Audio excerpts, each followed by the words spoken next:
بسم اللہ الرحمن الرحیم۔ السلام علیکم ناظرین۔ حضرت محمد صلی اللہ علیہ وآلہ وسلم کے معجزات۔ ناظرین کرام، حضور پاک صلی اللہ علیہ وآلہ وسلم کے یوں تو بہت سارے معجزات ہیں، ان میں سے چند 3 معجزات آپ کی خدمت میں پیش کرتے ہیں۔ کھجور کے خوشے کی گواہی دینا۔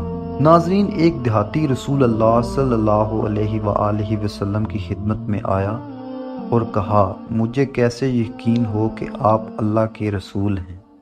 یہ سن کر آپ نے فرمایا، دیکھ اس کھجور کے خوشے کو بلاتا ہوں، وہ گواہی دے گا۔ بس آپ کے بلانے پر کھجور کا خوشہ درخت سے نیچے اترا اور آپ صلی اللہ علیہ وآلہ وسلم کی خدمت میں حاضر ہوا اور توحید و رسالت کی گواہی دی، اور پس واپس جا کر درخت سے لگ گیا۔ یہ دیکھ کر اعرابی مسلمان ہو گیا۔ سبحان اللہ۔ درخت کا کلمہ پڑھنا۔ ناظرین کرام، ایک سفر میں حضور صلی اللہ علیہ وآلہ وسلم نے ایک دیہاتی سے فرمایا کہ کلمہ پڑھ لے، تو اس نے کہا کہ یہاں اور کوئی بھی اسلام کا کلمہ پڑھتا ہے؟ تو آپ نے فرمایا، ہاں، درخت بھی کلمہ توحید و رسالت پڑھتا ہے۔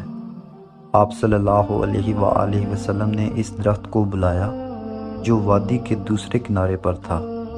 وہ زمین پھاڑتا ہوا چلتا ہوا آپ صلی اللہ علیہ وآلہ وسلم کی طرف اپنی ٹہنیوں کو جھکائے ہوئے حاضر ہو گیا اور توحید و رسالت کا کلمہ با آواز بلند پڑھنے لگا، پھر اجازت لے کر واپس چلا گیا۔ سبحان اللہ۔ کھانے میں برکت کا معجزہ۔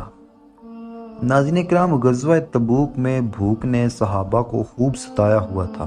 اس موقع پر آپ صلی اللہ علیہ وآلہ وسلم نے دسترخوان بچھا کر سارے اصحاب سے ان کا بچا ہوا توشہ منگوایا، جو صرف 10 کلو ہوا۔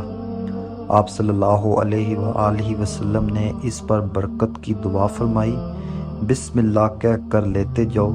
بس سارے اہل لشکر پیٹ بھر کر کھائے اور اپنے اپنے توشہ دان بھی بھر لیجیے، حتیٰ کہ آستین کے منہ باندھ کر اس میں بھی خوب بھر لیجیے۔ بفضل تعالیٰ پھر بھی کھانا جوں کا توں باقی بچا رہا۔ سبحان اللہ۔